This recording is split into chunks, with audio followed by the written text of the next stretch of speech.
Hello, welcome to Farming Smarter TV. I'm Ken Coles, September 20th.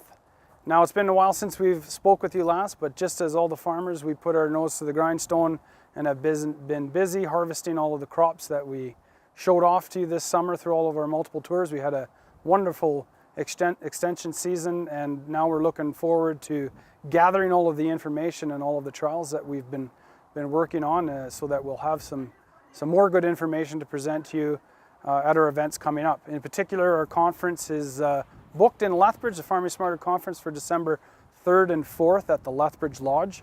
We have a wonderful lineup of speakers that we're very excited about.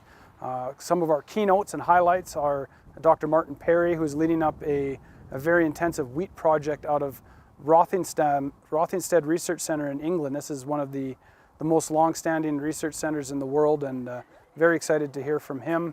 We've got a controversial speaker coming in, Dr. Don Huber. This is a fellow that a lot of people have seen and heard about over the last number of years, and we're interested in throwing out, hearing what he has to say to see if it applies to us and if there's any sense. So, also we have Drew Lerner to speak about the weather. Everybody likes to talk about weather and agriculture, and Drew Lerner seems to have lots of things to say, so guys are pretty excited about that. And of course, we're excited to announce that Dr. Ross McKenzie is this year's recipient of the Farming Smarter Orville Yankee Award. And with that presentation, we're going to hear from Ross's perspectives over his career in agriculture, so that should be pretty exciting as well. Today we had a wonderful visit from our MLA of Lethbridge East, Bridget Pastoor.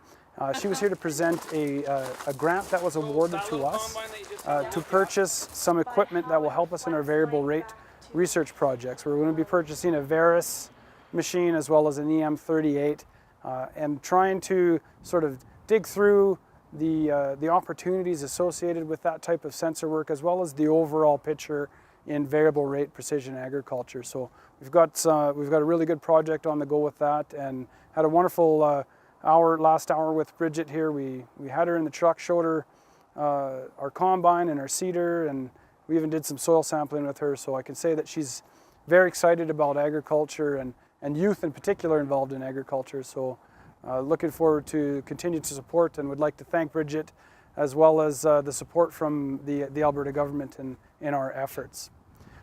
So now we're on to putting in proposals for next year, and we've got some pretty neat ideas that are moving forward for funding projects. We're looking at an irrigated pulse project, a rotational study, looking at which pulse is the best to grow under irrigation and what are its impacts on the crop after the pulses, so looking at wheat and canola after that.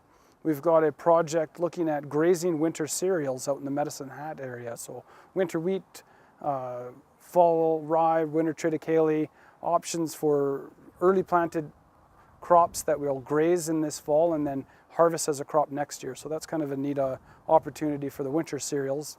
And our third project that we're looking at is rescue aids after hail damage. You know, this year was a pretty good year for hail, meaning that we had a lot of hail. And often we're asked the question, can we spray a fungicide? Can we spray any product that will help save this crop, because we've put so much into it? And in all honesty, there's not a lot of work that has been done in Alberta, so we're hoping that we can do a little bit of work so that we'll have some answers to those questions that we've been receiving. So I'd like to thank everybody for submitting their ideas, and you know, your willingness to share the great ideas and innovation and issues with us is enabling us to go to work and hopefully bring some good information. So until next time, we'll see you soon.